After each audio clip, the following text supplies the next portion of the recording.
Hey everybody, it's August 4th, 2025. A lot of talk goes into attacking life and conquering life and winning, but I feel like a lot of the winning of life actually comes from healing, and not necessarily from healing from negative things that have happened to you, but just healing in general, like patching up the wear of daily stress, patching up the wear of daily letdowns, healing in general, not just of negative things that happen, but just patching yourself up through insightful maintenance of yourself.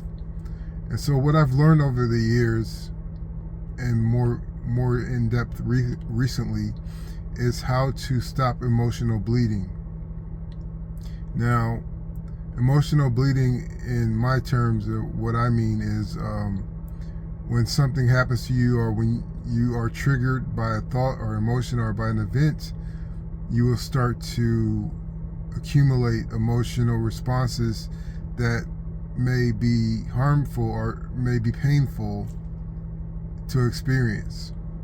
And so what we do is we distract ourselves by doing things or by saying things that may not be for our benefit or may be for our benefit. But to stop emotional bleeding after a trigger or an event, I've learned that it's just nice to, even if you're in the midst of it, still just stop immediately when you realize that you need to stop. And then I know people talk about breath work, and breath work is important. It is a good thing, but it isn't everything. But taking a few breaths, even in your mind, and just after you stop, is just it recollects. It collects yourself, it centers yourself to stop and breathe a couple times, and then look around inside. And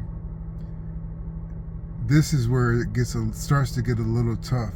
It's when you confirm with yourself, confirm in no uncertain terms that everything is going to be fine, that if you just stop and connect with your spirit, everything will be fine. And you have to understand, you have to make yourself understand that this is the truth. And it's hard to do at first when you're not used to doing that. But if you can confirm to yourself that everything is going to be all right eventually, and maybe even soon, that will start to stop the emotional bleeding. And then after that, start paying attention to the events or the trigger, and picking out points where you can rectify the situation or find solutions for the little points that are bugging you. And sometimes you can't find a plan of action for a point.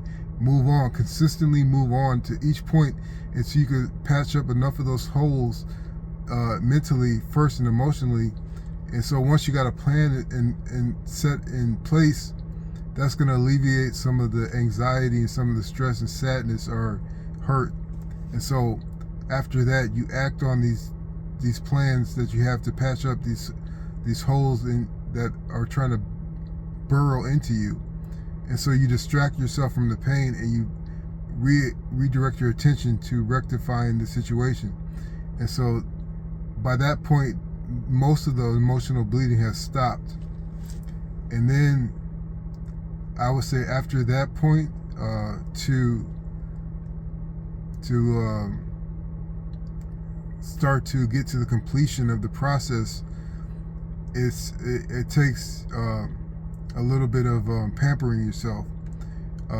You may be low on money, you may be low on time, you may be low on just resources in general, but just a little pampering of yourself at the end of the day, or at the end of the conclusion of what you need to do to rectify the situation.